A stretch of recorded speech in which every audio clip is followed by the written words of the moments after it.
Il y a 10 ans, j'ai réalisé que je faisais partie du problème. C'est pas une expérience que je souhaite à quelqu'un, c'est même une expérience très pénible. À l'époque, je travaille dans l'agroalimentaire, je travaille pour une grande marque, M&M's, pour rien de vous cacher.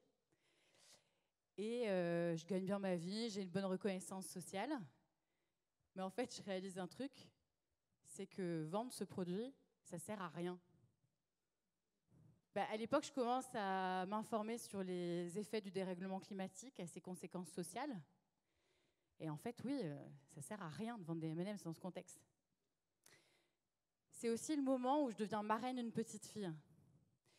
Et en fait, cette expérience-là particulière me projette dans le monde qu'elle va connaître d'ici 10 ou 20 ans. Et un truc aussi très fort que je réalise à ce moment-là, c'est que le monde qu'elle va connaître, c'est un monde totalement incertain, c'est un monde dangereux. En fait, c'est un monde assez hostile par rapport à celui dans lequel moi j'ai évolué. Et donc, du coup, je prends une décision. Je ne ferai plus partie du problème, mais je chercherai ma place pour faire partie des solutions. Donc, je démissionne. J'arrête ce boulot qui ne sert à rien.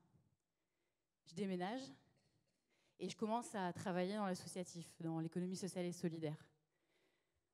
J'aime vraiment ce que je fais, mais il y a un truc qui me manque. Parce que par contre, je suis persuadée d'une chose, c'est que l'entreprise, l'entrepreneuriat, a un pouvoir transformatif sur la société. On peut proposer un autre modèle de collectif grâce à l'entreprise. Alors, pas n'importe quelle entreprise. Parce qu'il y a autre chose dont je suis persuadée aussi, c'est que si les actionnaires ne sont pas persuadés de ce que je suis en train de faire, les enjeux environnementaux et sociétaux, il y a un moment donné où ils vont me demander de les lâcher. Où le plus important, ce sera quand même toujours et encore le profit. Mais bon, je ne me décourage pas. Et à l'époque, je fais la rencontre de Pierre. Pierre qui n'est pas très loin là-bas, qui travaille à l'époque chez Enercop, qui est une coopérative d'énergie renouvelable. Et ce modèle-là, il m'intéresse beaucoup. D'abord, il m'intéresse beaucoup parce qu'il y a un principe qui est fondamental dans ce type de boîte, c'est que le plus important, ce n'est pas le profit. Je n'avais jamais entendu ça, moi. Mais c'était les questions environnementales et sociétales que toute l'entreprise défendrait et que les sociétaires, qui sont les actionnaires dans une coopérative, seraient d'accord avec ça, en fait, de défendre uniquement ça.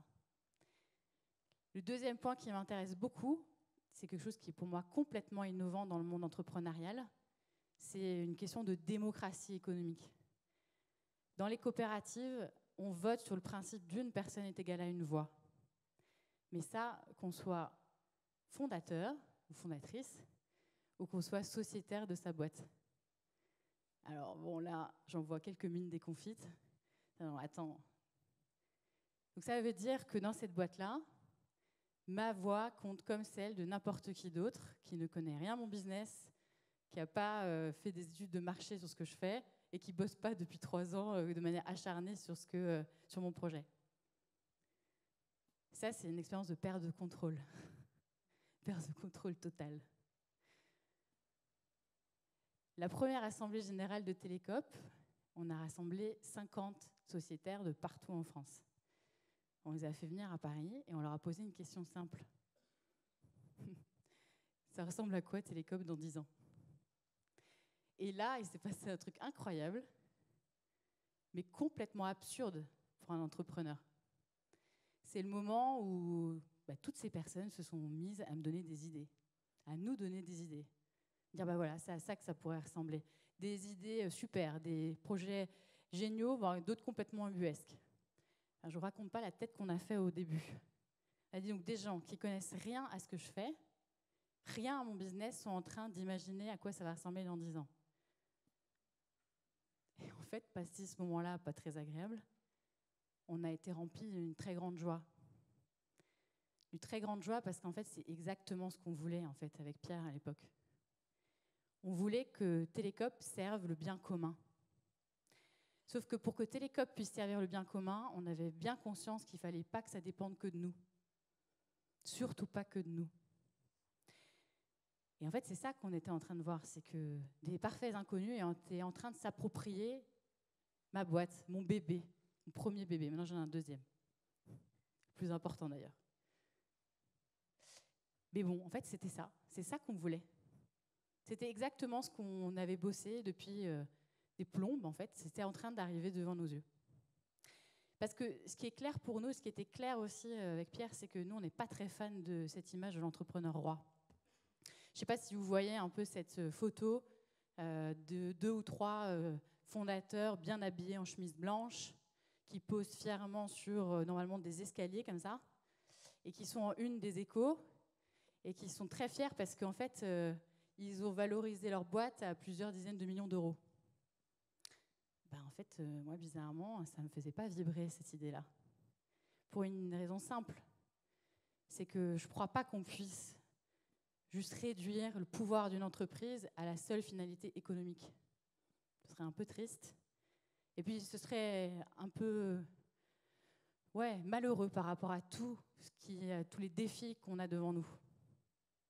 Parce que moi, je suis intimement persuadée d'une chose, c'est qu'aujourd'hui, il faut qu'on trouve des moyens de lutter, il faut qu'on trouve des moyens de réinventer notre société.